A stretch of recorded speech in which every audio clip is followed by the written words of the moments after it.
Nijanonga boja nunak nini. Nijanonga boja nunak nini. Nijanonga ngalak ngak. This is Noongar country we are sitting here. This is Noongar country.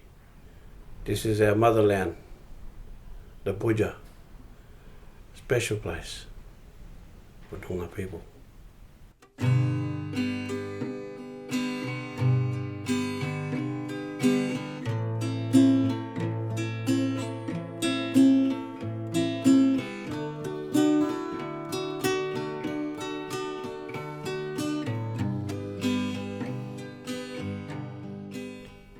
Chingarrup Sanctuary is a 576 hectare bushland property situated beside the Corackerup Creek inland of Bremer Bay on Western Australia's south coast.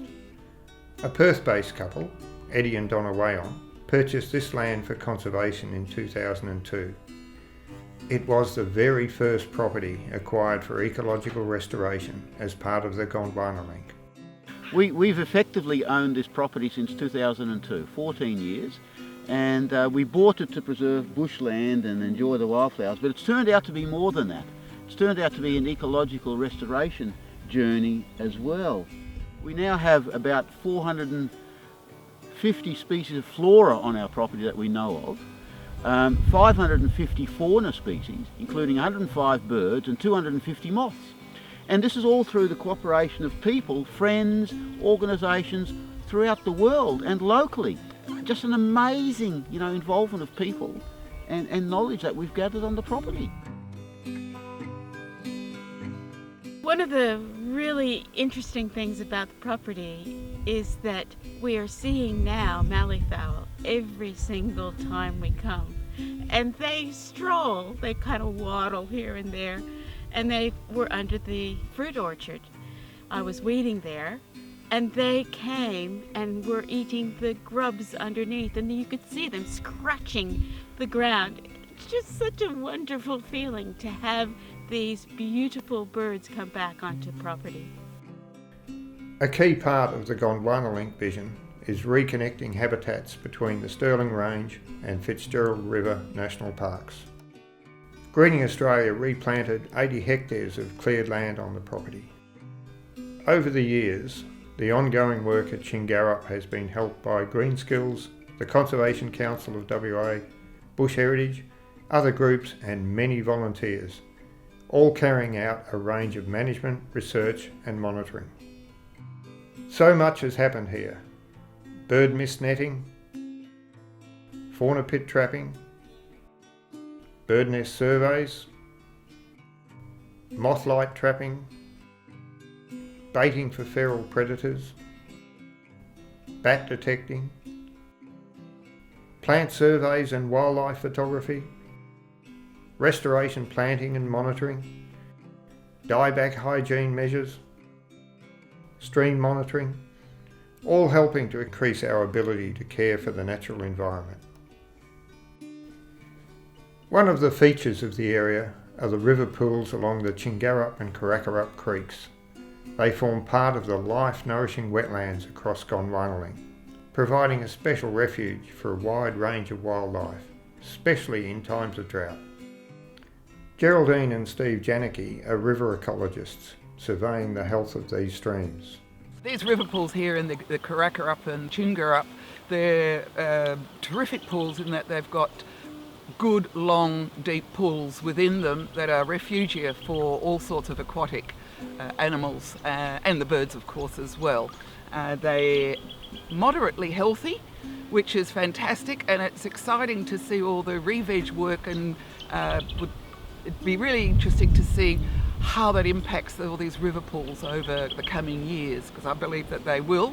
Early reports were that there was fresh water in the Corackerup, so there must be areas where there's little freshwater seeps, and it'll be great to see those come back, and the different aquatic biota as things come back into the system again.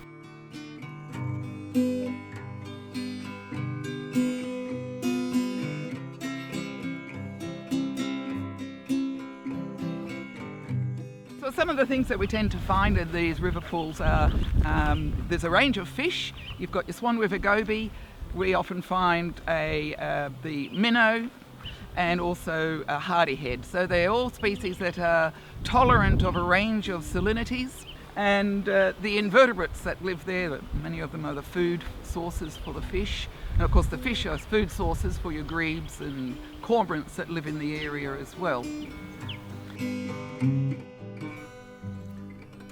The river pools also have great cultural significance to the Menang Noongar people, who have been the area's traditional custodians for tens of thousands of years.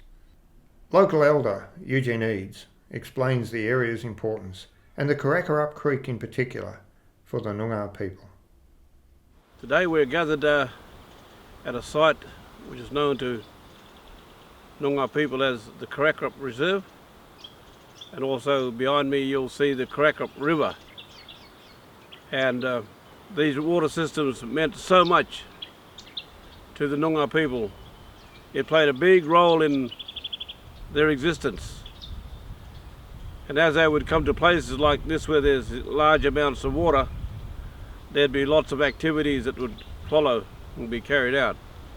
Wherever there was water, fresh water in particular, and artesian water which seeps through the ground, there was life and there were people.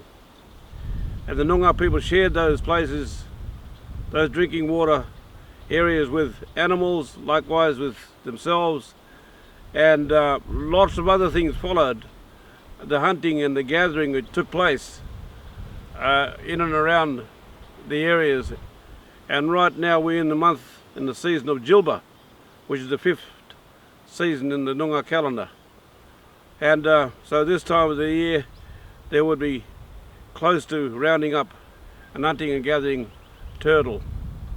And as we look up to the right, where the rapids are falling off the higher level of waterfalls, there's a number of purposes the water had played a role in, from birthing to drinking to also providing food and also ceremonies for our people back in the day.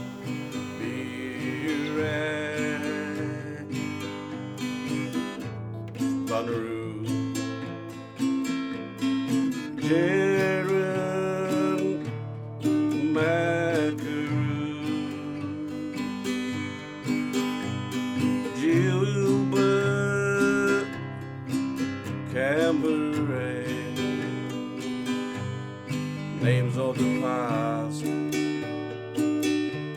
coming back again, handing down the story of yesterday, handing down the story of yesterday, stories of the whole time coming back again, dreamtime returning to Kulunga, so that they will learn from the Buddha, handing down the stories of yesterday, handing down the story of yesterday, stories of the whole time coming back again, stories of the whole time